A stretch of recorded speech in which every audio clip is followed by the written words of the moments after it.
Irmãos, abram a Bíblia de vocês no livro de Jonas, o profeta Jonas, no capítulo 2, do verso 1 ao verso 10. Então Jonas, do ventre do peixe, orou ao Senhor seu Deus e disse: Na minha angústia clamei ao Senhor e ele me respondeu. Do ventre do abismo gritei e tu me ouviste a voz. Pois me lançaste no profundo, no coração dos mares, e a corrente das águas me cercou. Todas as tuas ondas e as tuas vagas passaram por cima de mim. Então disse: Lançado estou diante dos teus olhos. Tornarei porventura a ver o teu santo templo? As águas me cercaram até a alma, o abismo me rodeou, as algas se enrolaram na minha cabeça até os fundamentos dos montes. Desci até a terra, cujos ferrolhos se correram sobre mim para sempre.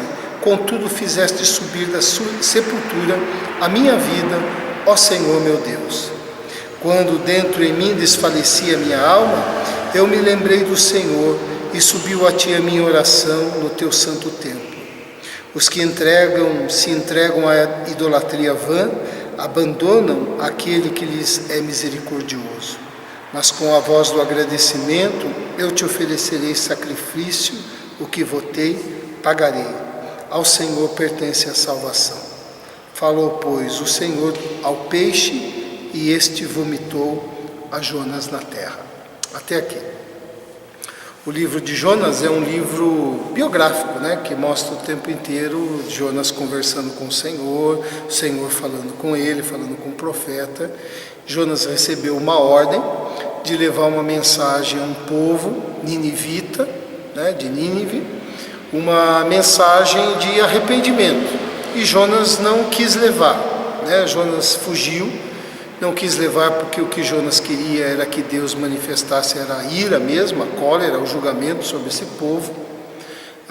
E ele fugiu, a ideia dele, pegou um navio e foi numa direção oposta, achando que podia fugir da missão dele e da presença de Deus. Moralmente, os ninivitas eram um povo bárbaro, um povo sensual, um povo cruel, principalmente com relação aos inimigos, àqueles que ele dominavam, e não se davam com Israel. Israel também não gostava dos ninivitas, e de maneira que Jonas não queria de jeito nenhum que houvesse misericórdia para esse povo. Por isso não quis aceitar a missão, embora Deus enviou a missão, a mensagem foi dada e o povo de Nínive se arrependeu e Deus, pela sua misericórdia, os perdoou. Então é um livro que manifesta a graça de Deus, na vida desse povo. No verso 5 do capítulo 2, nesse capítulo, ele ainda não tinha chegado a Nínive, ele tinha fugido, houve uma tempestade, a tripulação do navio quis saber a causa, chegaram à conclusão, e é pela própria boca de Jonas, que ele era o culpado. Perguntaram o que deveriam fazer. Jonas mesmo disse: me lancem ao mar e virá a calmaria, porque eu estou fugindo do Senhor Deus, que criou o mar e a terra. E eles hesitaram em fazer isso, mas por fim lançaram, segundo a palavra de Jonas ao mar, foi engolido por um grande peixe, e Jonas se encontra nessa situação antes de chegar a Nínive, e está registrada a oração que ele fez. No verso 5, que eu quero destacar, diz assim: as águas me cercaram até a alma, o abismo me rodeou, e as algas se enrolaram na minha cabeça. Ou seja, o quadro não é bonito, não é um quadro bonito. Ele não tinha chegado a Nínive ainda, estava dentro do ventre do peixe, está descrevendo alguma coisa, uma situação difícil, fugido da presença de Deus, lançado no mar, engolido por peixe, lá no interior do peixe, nessa situação, quadro de aflição, quadro de dificuldade, de um problema grave, porque ele estava à iminência da morte, ou por afogamento, ou até mesmo pela asfixia, alguma coisa assim nesse sentido, numa grande tribulação, e querendo fugir do problema, mas sem sucesso. né? Não tinha como Jonas fugir dessa situação. Então a gente imagina aqui essa situação difícil, e aplicando também a nossa vida. Diz aqui no verso 5, que ele estava envolvido em meio às águas, né? Não era água doce, não era água potável, era água do mar, água que estava dentro do peixe, água fedida, né? Era uma situação horrível. E isso pode representar para a gente aqueles problemas, nossos problemas, que são insuportáveis, né? Aqueles problemas que para nós tem mau cheiro, né? Que embrulha o estômago, problemas assim que tira o nosso sono, tira o nosso apetite, tira a nossa força, né? Pode representar quando a gente diz estamos envolvidos por esse tipo de água, né? Diz ainda aqui no verso 5 que as algas também estavam envolvendo Jonas, não é isso? As algas estavam no processo de digestão do peixe. E diz aqui que estava enrolando, né? Enrolado no pescoço dele, apertando sua perna, seu braço, sufocando. E isso pode representar bem aqueles problemas nossos aonde cansam a nossa mente, aonde travam a gente na caminhada, onde a gente se sente amarrado, onde a gente se sente sufocado, onde a gente sente até dor física por causa daquilo que a gente está passando. Como se não bastasse ele estar em meio às águas e às algas, ele estava dentro do grande peixe, né? Tudo estava acontecendo dentro do grande peixe, trancado ali. Então, representa aqueles problemas no qual a gente não vê solução, no qual a gente não tem como escapar a hora que a gente quer escapar, né? Aonde procurar dormir não resolve, e onde a gente quer sair daquela situação e muitas vezes não consegue, né? Não tem situações assim? Então veja só que situação aqui Jonas está, né? Envolvido por algas, por águas, dentro de um grande peixe, representando aí na nossa vida esses problemas, né? Como a gente pode pensar e descrever. A pergunta é, estaria Jonas confinado a essa situação? Será que haveria esperança para Jonas, né? Envolvido desse jeito, se afogando no seu problema, sufocado por causa do seu problema, sem poder sair da onde ele estava? Será que quando a gente está assim, também a gente está fadado a permanecer desse jeito? Será que tem alguma saída, alguma esperança? Graças a Deus que há, né? O que Jonas fez? Clamou, né? Como muitos fizeram, como você já fez, como muitos na Bíblia fizeram. A gente tem, por exemplo, Davi, uma ilustração disso, quando, por exemplo, no Salmo 30, que ele escreve uma ação de graças pelo livramento da morte, ele diz assim: ó Senhor meu Deus, eu gritei pedindo ajuda e tu me curaste, né? Ele clamou ao Senhor e o Senhor veio ao encontro dele. Lá em 2 Samuel, Davi escreve um cântico, ele diz assim: no meu desespero eu clamei ao Senhor, eu pedi que Ele me ajudasse, no seu templo Ele ouviu minha voz, Ele escutou o meu grito de socorro. Então não ficou fadado ao problema, ele clamou ao Senhor. Como no Salmo 40, quando ele faz uma oração por livramento, ele diz assim: esperei com paciência pela ajuda de Deus, o Senhor, Ele me escutou e ouviu o meu pedido de socorro. Outra vez, Davi, no Salmo 138, agradecido pela fidelidade de Deus, ele diz assim: no dia em que eu clamei, tu me acudiste e alentaste a força da minha alma. Então, graças ao Senhor, há esperança nesse clamor que é feito mediante a fé, mediante a confiança. Eu queria que nós voltássemos a reler o texto aqui de Jonas, do capítulo 2, e em cada verso nós temos um ensino para esse clamor baseado na fé, né? Então, diz assim: Jonas, do ventre do peixe, orou o Senhor seu Deus e disse: na minha angústia clamei ao Senhor e Ele me respondeu, do ventre do abismo gritei e tu me ouviste a voz. Ou seja, nós devemos clamar crendo que Deus nos ouve em qualquer lugar que a gente esteja, em qualquer situação. né? Qualquer lugar. Da onde que ele clamou? Do ventre do peixe. Em que situação? Preso ali, né? Por águas, algas, e ali sem movimento nenhum dentro do peixe. E a gente precisa, de fato, crer nisso, que não importa o lugar que a gente esteja, nem a situação que a gente se encontre, nós podemos clamar ao Senhor, né? E essa é a nossa esperança, esse é o recurso abençoado que cada um de nós temos, que acontece também pela graça, principalmente, mas também pela fé, pela confiança, pela convicção de que Deus é aquele que ouve nossas orações. O verso 3: pois me lançaste no profundo, no coração dos mares, e a corrente das águas me cercou, todas as tuas ondas e as tuas vagas passaram por cima de mim. Ele está clamando, reconhecendo a soberania de Deus. Por quê? Porque ele está dizendo: no profundo do coração dos mares eu clamei. Ou seja, Deus, ele é soberano na superfície, aqui na terra, na nossa vida, no dia a dia, mas Deus manda no fundo do mar também. Deus manda naquele universo que existe dentro dos oceanos, dos mares, que a gente não conhece, né? A superfície da terra, ou então o fundo dos mares, não foi explorado o mínimo possível, né?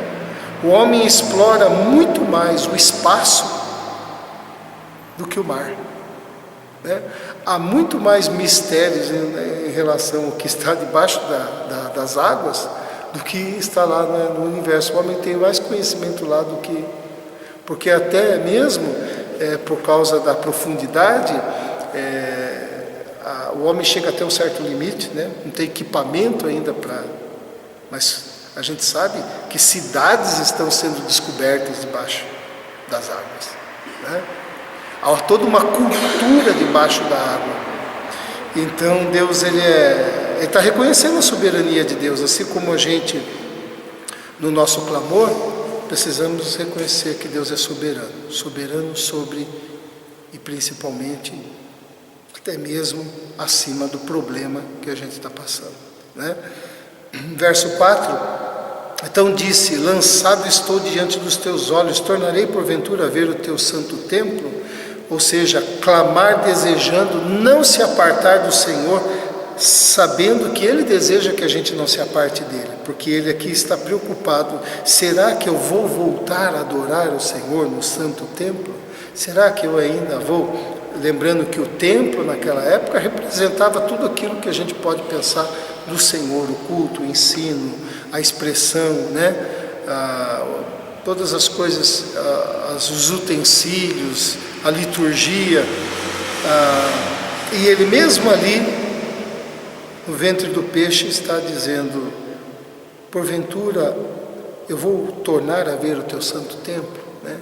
Não querendo se apartar do Senhor. E assim deve ser o nosso clamor, um clamor que busca o Senhor com o desejo de estar perto do Senhor. Não busca o Senhor com revolta, nem busca o Senhor para se afastar do Senhor, né? Porque tem gente que busca o Senhor, culpando o Senhor, para dizer para o Senhor: nunca mais volto aqui, né?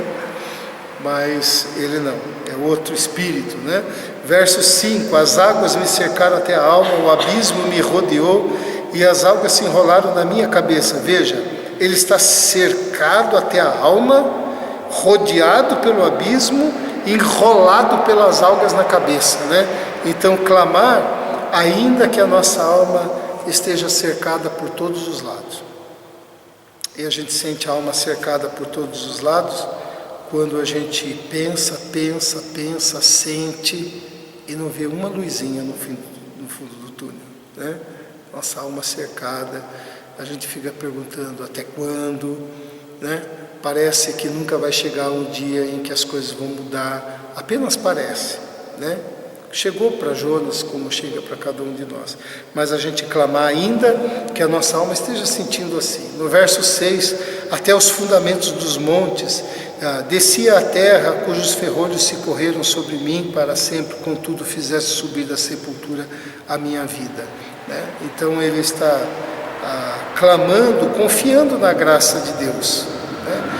Ele desceu até a terra, as portas se fecharam para ele, como ele dizendo, eu vou ficar trancado nessa situação, aí ele põe uma palavra, contudo, fizeste subir a sepultura a minha alma, da sepultura a minha alma, contudo o Senhor mudou, né, as coisas, né? Então ele clamar confiando na graça de Deus, clamar confiando que Deus pode ter um contudo, né? Olha, Senhor, doeu, foi difícil, contudo o Senhor mudou a minha sorte, né? Verso 7, clamar sabendo que nunca podemos nos esquecer do Senhor. Ele diz assim, quando dentro de mim desfalecia a minha alma, eu me lembrei do Senhor. Não é isso? Então clamar nunca se esquecendo, né? Sabendo que nós precisamos lembrar. Esse esquecimento, ao conversar com Deus, lembrar que aquilo que eu estou pedindo hoje, seja um livramento, seja uma intervenção, eu já experimentei dele lá atrás, né? Você já reparou que as coisas que a gente ora e pede ao Senhor não são novidades, a gente já experimentou. O socorro do Senhor não é agora, você já foi socorrido. A provisão do Senhor não é só agora, você já recebeu a provisão dele, né? A orientação que você está pedindo agora, que você precisa, mas o Senhor já te orientou lá atrás também.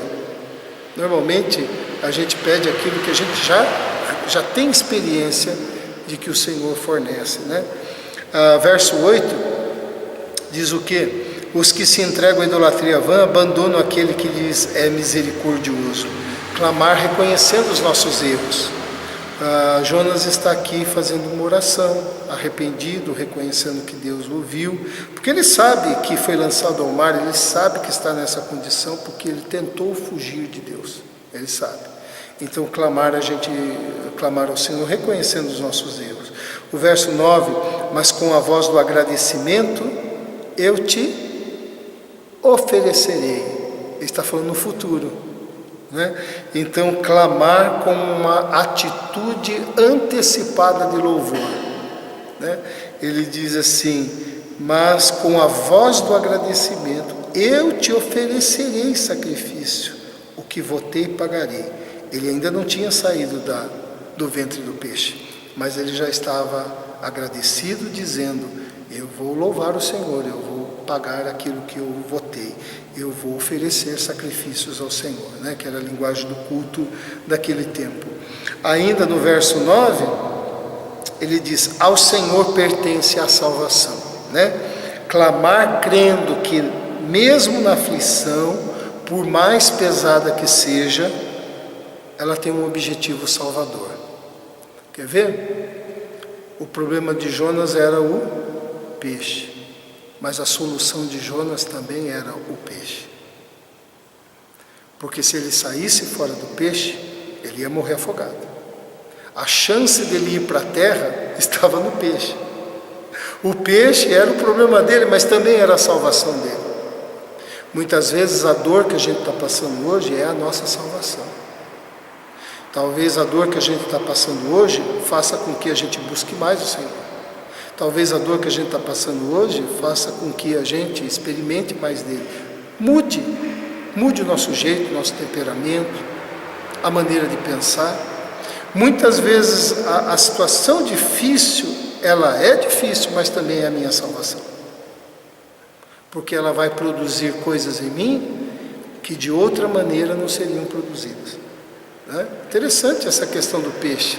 O peixe podia ser um instrumento de morte, mas também um instrumento de salvação, como foi para Jonas, né? E no verso 10, aí ó, veja, falou pois o Senhor ao peixe e ele vomitou Jonas na terra. Olha a salvação de Jonas, foi o peixe, né?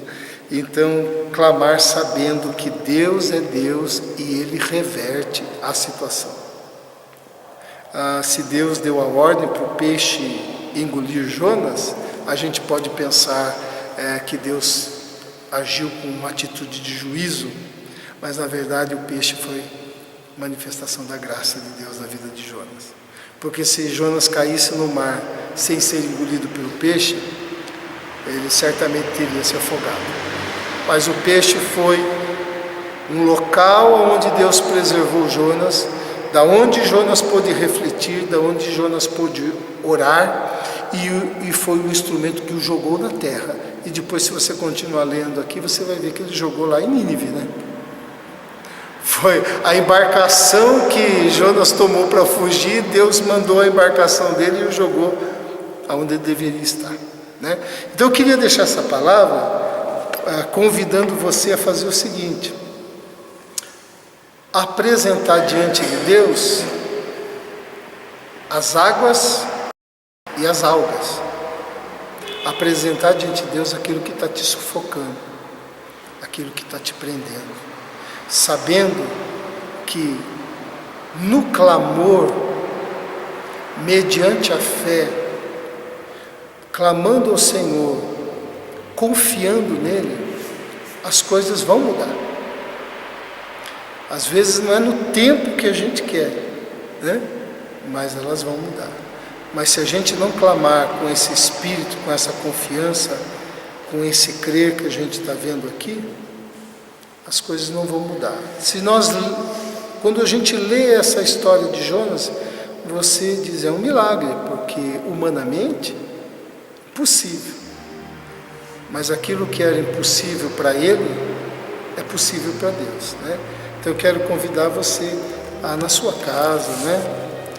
Diante do que você possa estar passando, e se você não estiver passando por nenhuma situação difícil, lembrar que a gente tem no clamor um grande instrumento de salvação na nossa vida, né? Vamos orar? Pai querido, obrigado, porque podemos clamar ao Senhor com a Tua permissão, podemos clamar ao Senhor em qualquer situação, podemos clamar ao Senhor em qualquer lugar, podemos clamar ao Senhor e esperar o Teu socorro, ou nos fortalecendo para a luta, adestrando as nossas mãos para a batalha, ou muitas vezes, Senhor, fazendo desaparecer aquele obstáculo da nossa frente, ou, Senhor, com o tempo, nos trazendo aprendizado e crescimento até as coisas se resolverem. Pai, as maneiras como o Senhor produz a nossa salvação, nós não temos como saber. O que nós sabemos é que nós podemos clamar ao Senhor, nosso Salvador, e podemos esperar do Senhor a salvação.